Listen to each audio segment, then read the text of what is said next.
Hey everybody, this is Laurie Meyer from stampedgreetings.com, and today I am popping in to show you a really cool card box design. These are two examples, and I'm going to show you how this works, and then I will bring in the project that I'm actually going to make. The examples that I'm showing you are made from some either retired or no longer available paper, but I want to show you how this works. So you've got a belly band that pulls off, and then the card actually opens up into a box. And that box is 1.5 inches deep and 5.25 inches in length. So it's actually a pretty good size, and it's 3 inches wide. So it's a nice size box to put some either a gift card or a check or a note. Something that's flat will fit in really, really well. And I want to show you, after I get this belly band back on, which is always easier to do when you're not live on camera, I want to show you that it will fit into an A2 envelope. And this inside here is the one that I'm actually going to reproduce. Whenever I put a card like this into an A2 envelope, I always get a piece of very thin paper. This is copier paper. And I cut the copier paper to 5.5 by 4.25, and I just lay that over the top of whatever the project is. It does two things. It's going to protect the front, and it also gives just a nice little kind of buffer to slide the project into the envelope. But I did want to show you that it will fit into an A2 envelope. This is the one that I'm going to make today, and I'm going to show you how to make this. Everything that you see on this project is currently available. It's in the holiday catalog, and I'll show you the products as we go along. But it works exactly the same way. You've got the belly band that you take off, and then you have a really cool box that you can open up.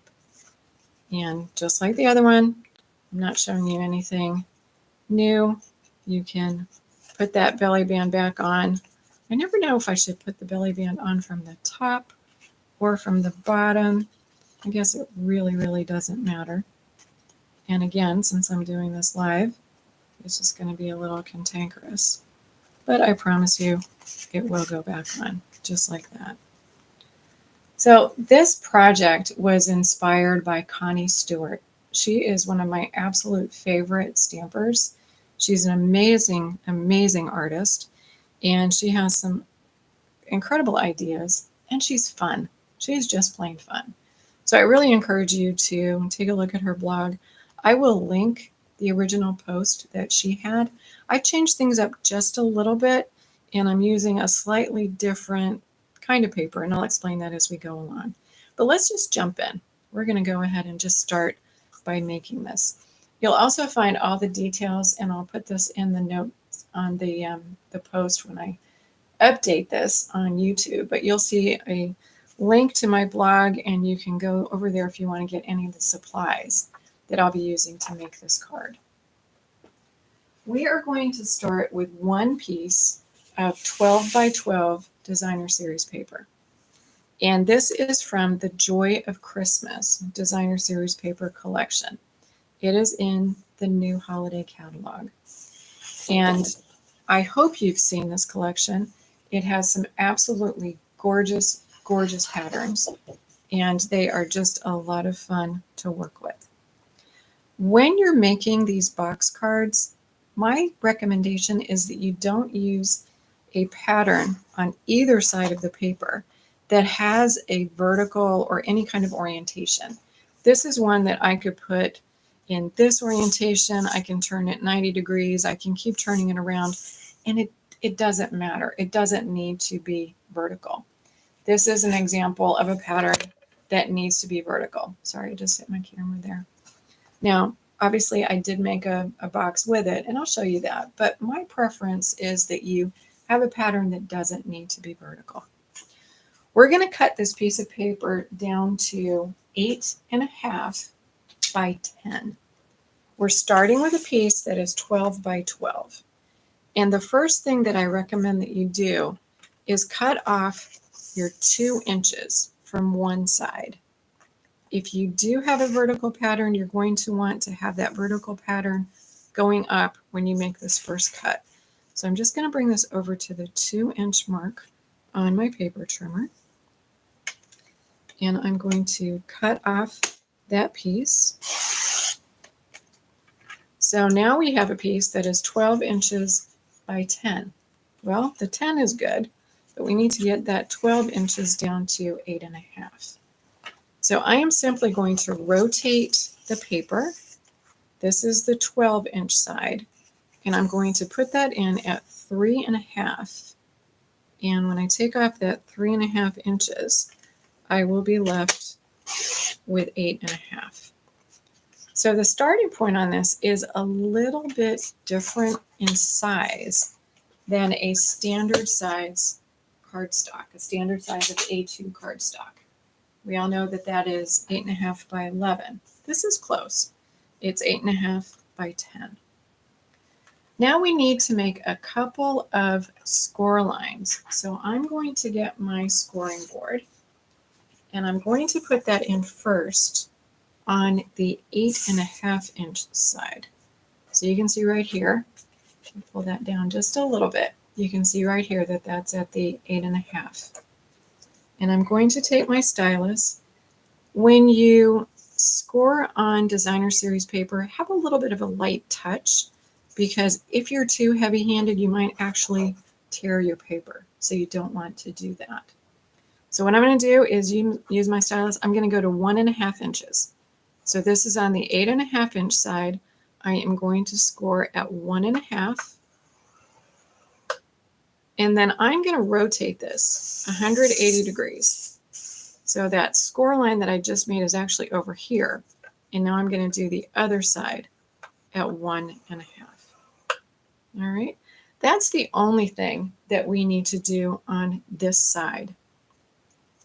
Now let's move this over to our 10-inch side. And we're going to make a couple of score lines. And we're actually going to put a little mark with a pencil. And let's just do the score lines and the pencil mark as we go. So 10 inches.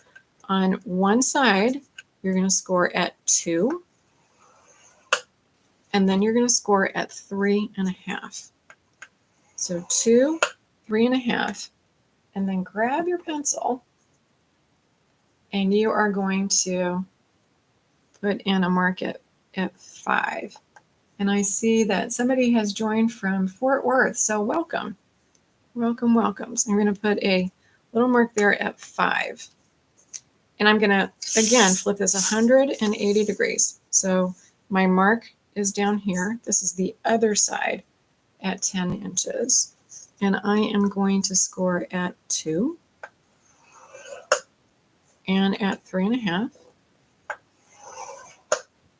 And I'm going to repeat, and I'm going to mark at 5.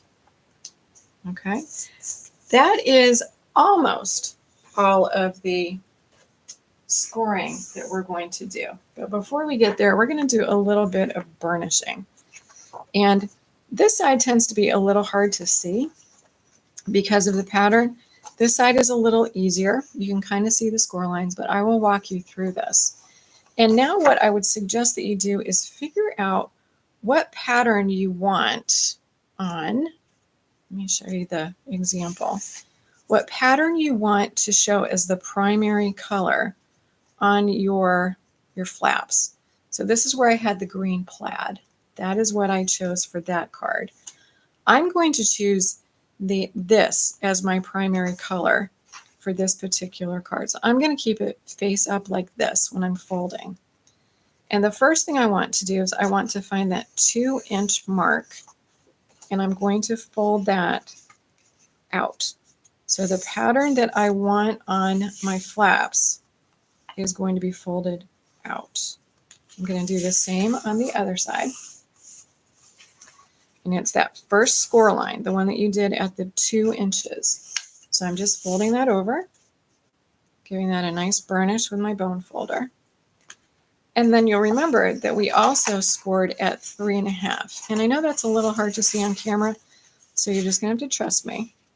But when you fold, you will find, just naturally, your paper is going to find where that score line is.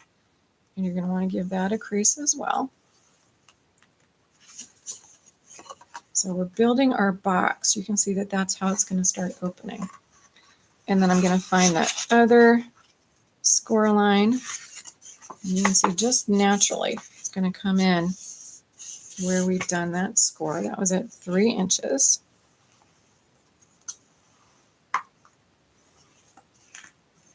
So you can kind of see how the mechanism is starting. That's how it's going to open up.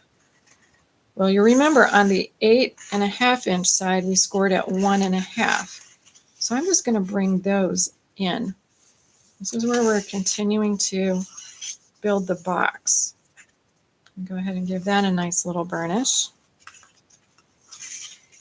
And the same on the other side. And because you did that scoring, when you fold, you're going to find where that fold line is pretty well. Okay, so let's kind of just look at this. We've done our scoring, our burnishing, and this is where we're going to start seeing that the box is going to start coming together. Now, I mentioned that we have a couple more score lines to do. And this is where, believe it or not, you are going to grab your stylus and then you are going to grab a ruler. And my ruler, here we go, because it's translucent, it sort of disappeared on my table. And we are going to, it's a little hard to see on here, so I may actually do it on this side. I'm just going to get the middle marked on this side. I'll show you in a minute. It's just going to be easier for you to see what I'm doing because this pattern is not quite as messy, as busy. But all I've done is I put pencil marks on that 5 inch line. So I just mimicked what I did on the other side. And you can do this on either side. Let me bring this back in. We need to create the score lines that are going to allow us to collapse that box. And that might look a little tricky. It's really not. If you take a ruler, it doesn't matter what kind of ruler you have, but what you want to do is grab your stylus, and believe it or not, all you need is a stylus and a flat surface and a ruler, and you're going to be able to do this. What I like to do is I put my stylus right at the intersection of where those two score lines are coming together. And then on the other end, I'm lining up where that pencil mark is. And I am simply going to kind of draw a line using my ruler. And I've made a score line. Very cool. I'm going to do the same thing on the other end. So I'm going to put my stylus right where those score lines come together. I've got the ruler down where my pencil mark is. And I'll do the same on the other side.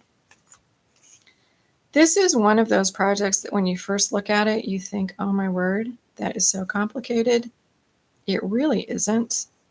It takes doing this once, and I'll say after you do it once, you probably are going to be addicted to this kind of design, and you're going to want to make quite a few of these for the holidays or for hostess gifts or whatever it might be that you have that is coming up where you can give a nice little gift. So we've done the scoring, we've done the initial burnishing, and what I have is I created a prop because I like to show you where we are and where we're going. And I've laid the prop right on top of the piece that we're working on right now. And you can very easily see the difference. And it is going to involve cutting. So we're going to be doing some cutting on each of the corners, and we're going to be going from the bottom piece. We're going to be mimicking what's on the top. This is a piece of retired paper. So I purposely wanted this to be my prop so that we don't get the two pieces confused. But I'm going to show you how we go from here to here. And then we'll have the pieces that we need to put our box together. And again, I'm going to turn this on the back just because it's going to be easier for me to show you what I'm doing. So what you're going to need to do is hold your piece so that you're holding it. This is the 8.5 inch side. And the first thing I want to do is I want to cut out that corner. So I'm going to cut from the end right up to where that first score line is. And then I'm going to cut that corner out. This is going to be waste unless you want to keep it for another project. And while you're here, what you're going to do is you're going to just cut from that first score line right up to the second score line. And it's going to bring you to that diagonal that you just did. We're going to mimic that on the other side. So the first thing that I'm going to do, I like to cut the corners out first and then make that second cut. It's just easier for me. It tends to be easier to cut if I have part of the paper gone. Honestly, I don't know if I will chuck those pieces or not because you never know. I might use them for a different project.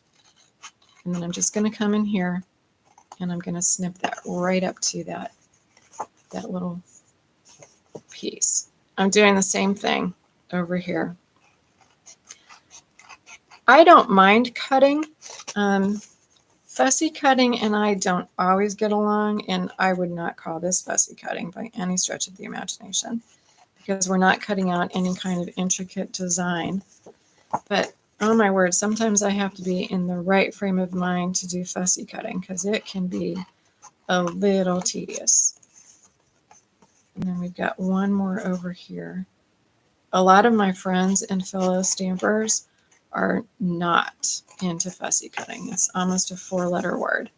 They just do not like doing it. And that's fine.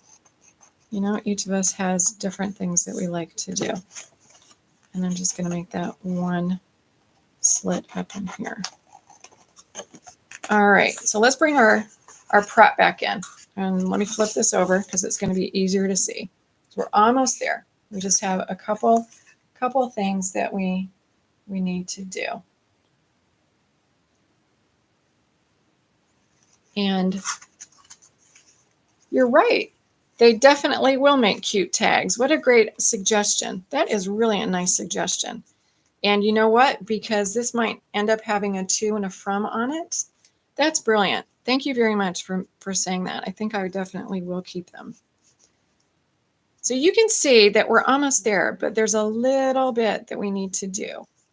And if you have made boxes before, you know that doing a little mitering helps to just make things work a little bit better. So all I'm doing, again, I'm holding it. This is the 8.5 inch. On each of those little pieces that I just sort of cut, I'm just going to trim them off. I'm cutting out a little triangle and I'm making sure that I end up at the point. You can see these don't match. It doesn't matter. That's really not where we're going. So you just need to snip off a little bit. And I find that these scissors, these are the Stampin' Up! Snips, are just brilliant. They work incredibly well. They're very, very light in terms of weight. They're very easy to use and they really cut well. So I would recommend, if you don't have any, to consider buying a pair because I think you would like them. I am right-handed, so you can see as I'm doing this that I'm making sure that I can get at these pieces with my right hand without doing a lot of maneuvering with the paper. And those little bits, I don't think I'll save those. I think they're a little too small. All right, so now we are where we need to go. And let's just take a look. Each of those flaps is mitered, so it's going to work together incredibly well. So here's where we are. Here's where we're going. So let's kind of do this a step at a time. And I will tell you the pieces and the sizes, and then you can decide if you want to tweak anything. What I suggest is that you reinforce the bottom of the box a little bit. And what I'm going to do is put in a piece of just basic white cardstock. And this is cut to, make sure I'm not lying to you, it is 2 3/4 by 5 1/4. So 2 3/4 by 5 1/4. Now, you can pause here before you adhere this, because if you want to use this as maybe where you'll write your greeting, you might not want to put this in until you figure out who it's going to. The reason is when this is all put together, so let's say this is where we are, it's kind of hard to write in here because you've got to hold your arm up. So if you're not absolutely sure if you're going to use this as a place to write, maybe hold off, or you could put another one on top. I guess that really doesn't matter. One of the things I mentioned at the beginning is that I tweaked the design that Connie Stewart shared a little bit. And one of the things I tweaked is I did this with designer series paper rather than cardstock. And I did that for a couple reasons. One is that you can kind of cheat with designer series paper because you've already got a pattern. And the other one is that it will fit better into an A2 envelope when you're done. Because if you make this card with cardstock, and you can, you're going to end up with about 5 layers of cardstock that you're trying to put into your envelope. And that gets a little tricky. All right, so that piece is down. Now, the last thing we need to do before we put the box together is we need to burnish those little score lines. And let me show you how to do that. I'm looking at this as if this is the inside of the box.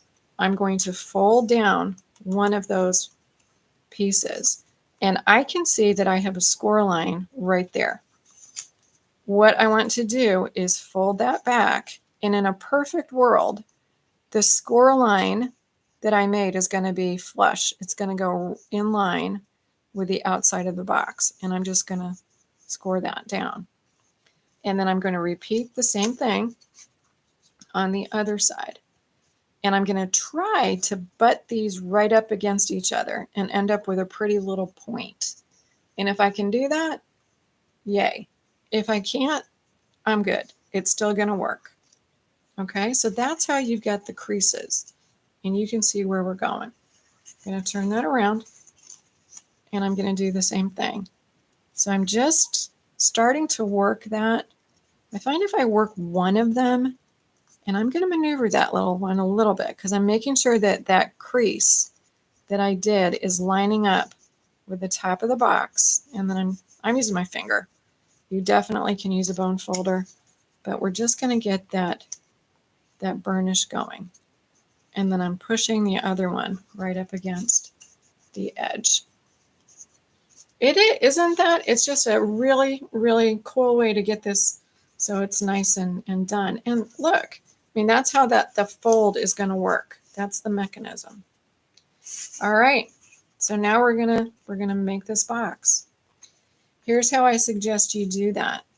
I like liquid glue. It gives me a little wiggle room. And I'm going to make kind of a square. So I'm going to put some right here, here, here, and here. I am not going to get that glue all the way over to the edge, because if it moves around, I do not want to get glue on my project where it doesn't need to go. And then I'm simply going to hold this piece so that it's vertical, bring up that edge, and hold it. So it's going to look like that. And it's easy because you've got the score line that is squaring off that corner for you. And all you need to do is give it a nice little hold here for a second. And then you're going to mirror the same thing on the other side. So you're going to pull up your edge, wrap that corner around. and just get it square. So you're going to get it so that it's nice and square, and just hold it. And then when those two tabs are on, we've got one side, and you can test a side, and it's not a bad idea to do that. So yay, it's working, it's folding. Cool, super cool, super, super cool. And if there's any little adjustment that you need to make, you can go ahead and do that. All right, yay. And now we're going to do the other side. And obviously doing the exact same thing. And what's kind of cool about this box is some boxes, when you've got the second part that you're putting on, I don't know why, but it can be a little more difficult to get things squared off. I don't find it with this because I'm just holding that flap right up against the side and just making sure that it's snug and square. And I'm going to do the same thing over here. And I know I've already said that I like the liquid glue, which I do, because if this was really, really off, I could take this apart and I could reset it. In my opinion, using any kind of runner, or if you used tear and tape, you wouldn't be able to do that. So now I'm just going to test this and see if everything is happy. Everything is happy. Yay. Awesome. Awesome, awesome. This is perfect size for something flat. And you do want it to be pretty flat because, you know, the more depth you give, the harder it could be to get into your envelope. So a gift card, a check, a letter, a certificate, maybe an ornament, a paper ornament if it's pretty flat. So there's our box. So the next thing that we need to do is, if you want to, make a belly band. And I say if you want to, because there are other ways that you can finish off this project. You could put ribbon around this and it would look absolutely gorgeous. You don't need to necessarily put a belly band. And you can also decide when you have the piece, this is the piece that I cut off initially. This is the 2 by 12. So it's a really, really good thing to use as your belly band. And it also has a pattern that is going to work, and it's going to match what the box looks like. So you can have that. Now, if you want, you can also add a little color. And I think I'm going to do this because I want to break up that color just a little bit so that when I put the eventual belly band, which is not going to look exactly like this, there will be a lot of different colors underneath. So what I did is, since I made one of these boxes, the example, and I cut the 12 by 12, I had two pieces of that original paper, right? Because I'm going to have the one that's 2 by 12, and I'm going to have the one that's 3.5 by 10. So I had plenty of leftover, and I was able to make some pieces to go on top of my flaps. These pieces are 1.5 by 5.25. So 1.5 by 5.25. And for the box that I'm making right now, I'm going to use the leftovers that I had from my example. You don't have to do this. It's all up to you. I think it looks perfectly fine without the additional piece. But if you want to put on some more bling and some more color, it's all about you. And you do what you want to do. But let me show you something. What I like to do with these is I'm going to put one of these on. And again, I tried not to get the glue too close to the edge in case I need to move this around to make it look like it's square-ish. And there's so much pattern on here that if you don't get it exactly in the middle, nobody will know. But I want to put one on first, and then I'm going to kind of close the box, and I'll put my second one on, and I'm going to do my best to at least align these two against each other. And that way it will look like it's intentional. Yeah, I agree with you. I like the interest on it. I like to have different patterns. I just think it really draws your eye to different things, and it makes it more interesting. So I'm going to pick one of these edges. So I'm looking at the top, and I'm trying to get that as aligned as I can, and then I'll just be happy and let it go. What's really nice too about this paper is you'll see that the plaids are not absolutely straight. So there's a little forgiveness in there. All right. So now we've got, isn't that cool? There are just so many fun, pretty colors that are working with that. So the belly band. The belly band, we're going to bring back in some of the red. Belly bands. Belly bands are things that for me, I either love them or they don't love me. And I have learned over the years to just kind of be careful. There's not a great trick to these that I have found. It's just try it and see what happens. So what I do is I'm going to take this piece, and remember, this is the piece that was 2 by 12. I'm going to sort of kind of maybe put that in the middle in terms of the side to side. It doesn't matter if it's in the middle, up or down, because it's going to move. And I'm not going to really fold this. I am going to try to keep a little curl on the side. I don't want to pull it super tight. And then I'm just going to bring this over. And I like to do what I call a kind of a dry fit. So I'm going to take a piece of tape. And a dry fit, if you're not familiar with that term, means that you have not committed, that you're still kind of monkeying around with where that paper is going to be before you commit to it.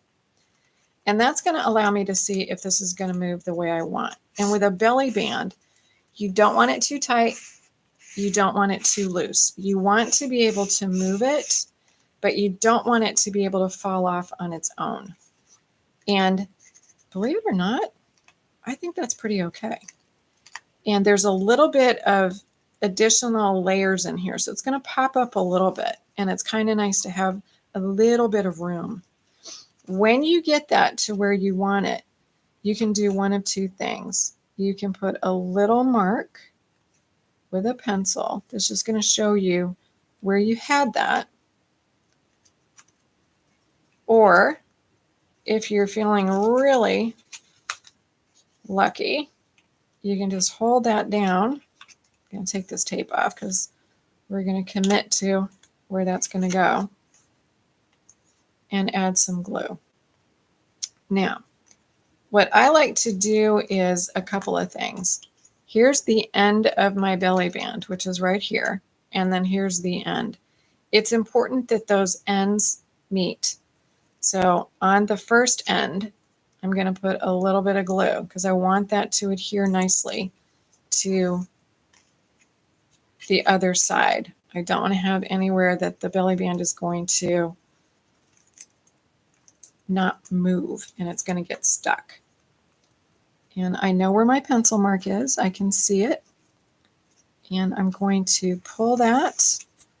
I can line up the edges of the paper so that it is straight. And you might not be able to see the pencil marks, but I definitely can. And I'm just going to hold that just for a second. And it won't take very long for that to set.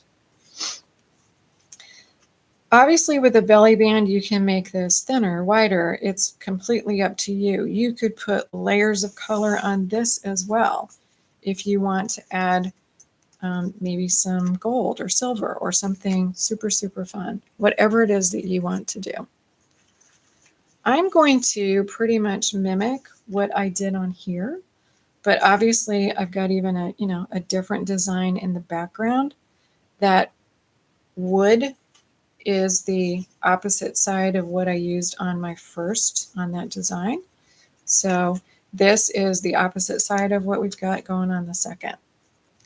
And I just thought it would be fun to use a couple of elements from some of the new papers that or new dies and stamps that we have. I am in love with the Christmas classics, both the stamps, gorgeous, and the dies, crazy, gorgeous. So what I did, and pretty straightforward, is I took one of the dies in the set and I just cut that out with basic white. And what's really cool about this is it measures right at 4 inches. So this card is right at 4 inches. It's not quite 4 1/4. And that is going to fit perfectly. Brilliant. So I'm just going to take my liquid glue one more time. I should really buy stock in Tombow. I use it all the time. And I'm going to do my best to get it kind of in the middle. And I'm looking on the edges to see if I have it about centered. There's a lot going on with the pattern. So again, if you don't get it completely centered, no one is going to know. No one will know. So we've got the start of our belly band with this fabulous die. And then I decided I wanted to put my grading. And I'm a Merry Christmas person. I know a lot of folks choose different sentiments for the holidays. But what I did is, using this Christmas Classics stamp set, I put these two stamps together. One says Merry, one says Christmas. What I like about this is you can put the Merry wherever you want. You know, it could be on the top, whatever works for you. There is also a die in the set that works perfectly to die cut these sentiments when you have them working together. So I stamped the two words using Cherry Cobbler. Cherry Cobbler is one of the colors in this designer series paper, onto basic white. And then I cut it out with this die. This will be going on with dimensionals, but before that happens, we're going to add just a little bit of interest underneath. And also in the Christmas Classic dies are some super fun foliage dies. There's this one. There are these two. There's this awesome square that has a lot of, there's a holly berries and evergreens. These are little berries that you can cut out. And this actually goes with one of the stamps. It's a 3-leaf holly stamp. But this is a fabulous, fabulous die. And I just wanted to add a little bit more interest before I put my sentiment on. And no magic, no nothing here. This is pretty straightforward. I'm just going to put a little bit of Tombow only on the stem. I'm not going to add it to any other place because I want that to be a little free flowing. So I'm just adding that to the stem. And I like to work in 3s, as I know many of us do. What you can also do with these kinds of dies is, if I were to put this die on in the same orientation, it's going to look just like that other leaf that's underneath. I can flip this over and it's going to look just a little bit different. I like to do that just because it shows that it's not consistent. It's not mimicking the exact same thing over and over. So again, just a little bit of glue. And when I'm putting these on, I want you to notice, get this out of the way. I want you to notice that I'm being careful not to get the dies over the edge of the card, because I still want to put this into an A2 envelope. So I'm making sure that everything is staying within that space. Oh, I love the die set too. Love, love, love love. And I've done some really, really cool things. There's another video that I posted with some of this with masking, and they're fun, super fun. And also, this is kind of fun because you can almost tuck that holly underneath this little leaf. You just sort of pull that up, and I'm just going to tuck that right there. Now, obviously, where the stems are, we're going to cover that up with our sentiment piece. Just going to hold that for 2 seconds while it kind of dries. So we're not going to see that, which is fine. And then I'm going to grab my sentiment piece, and I do want to add some dimension to that. So we are going to bring in the dimensionals. Whoever invented these should, I don't know, I would love to meet that person and just thank them. These are brilliant tools, although the wax paper gets everywhere, but that's okay. And I love the mini ones too. And I'm sure you use all the pieces on here. Don't let any of the scraps go. You can cut them down to whatever size you need. When you do a sentiment like this that is long, make sure that you put at least one dimensional in the middle because you don't want your sentiment to sag. So I may look like I'm putting too many, and I always check to make sure I've taken the paper off, but I don't want to have that sentiment sag. I'm just going to hold this toward me a little bit. You can also just put it down until you're really happy with where you have it. And then I'm going to go ahead and push that down. So it's got some really nice dimension as well. And then the last little bit that we're going to do is add just a teeny bit of bling. What's a project if you don't have bling? And I'm going to put this one back, and then we'll look at these side by side in just a second. But I'm going to add a couple of the brushed metallic adhesive dots. They're just fun. Who doesn't like gold, silver, and brass? And they add, see, they get everywhere. How did they get inside this? There are dimensionals pieces inside the package. That's kind of scary. All right. I'm going to grab my Take Your Pick tool. This is awesome. I was doing a little bit of poking of die cut pieces out a little while ago, so I had it turned to the pokey part. And I'm going to kind of mimic that, but I think I'm going to add some silver on, or pewter. I guess this is really pewter. I love to sort of tuck pieces up underneath for a couple of reasons. It sort of draws your eye to there are dimensions, you know, so you can see that sentiment is popped up. That is really dragging that over to your eye. And what do I want? I'm going to go with the brass. I like the brass. We'll mimic kind of the way that the ones are on the other, but we're going to change up the colors just to pop the color a little bit. And then I'm going to put a little silver sort of right up in those die cuts. And what's cool too is if you've got your Take Your Pick tool, I do this all the time. If you put a little embellishment on your Take Your Pick tool, you can play around and figure out where you want it and kind of hold it, and you'll see what it looks like before you commit. If you're one of those like me that likes to figure things out before you really make a commitment. So I did the 3. So did the odd number.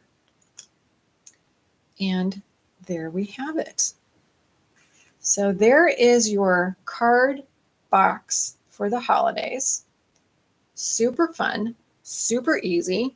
And let's face it, I know that you have in your stash designer series paper from last year, the year before, maybe even before that. You can drag that out, just like I did when I made the other 2. These are the other 2 that I did. This is a new, the Noel is new, but the paper is old, and the paper is old here, but the Merry Christmas is new. So different designs, different ideas, some silver paper versus designer series paper, but they're all essentially the same and they all work the same. I think these are brilliant. I think if anyone gets this as a gift and opens it up and then realizes, oh my word, there's still more, you are going to get phone calls saying, how did you do that? So I hope you've enjoyed this. I hope you tried this. And I really, really look forward to seeing what you make. I will post in the comments my blog post. I haven't yet finished that, but I will post where to look for the blog post. And then if you want or need some of these for your stash, and if you don't have a demonstrator already, I would love to be your demonstrator, and I would love to send you a catalog and even an example card so you'll have something to work with. So thank you so much for joining me from Fort Worth. I hope you've enjoyed it, and I look forward to seeing you again. Have a great one.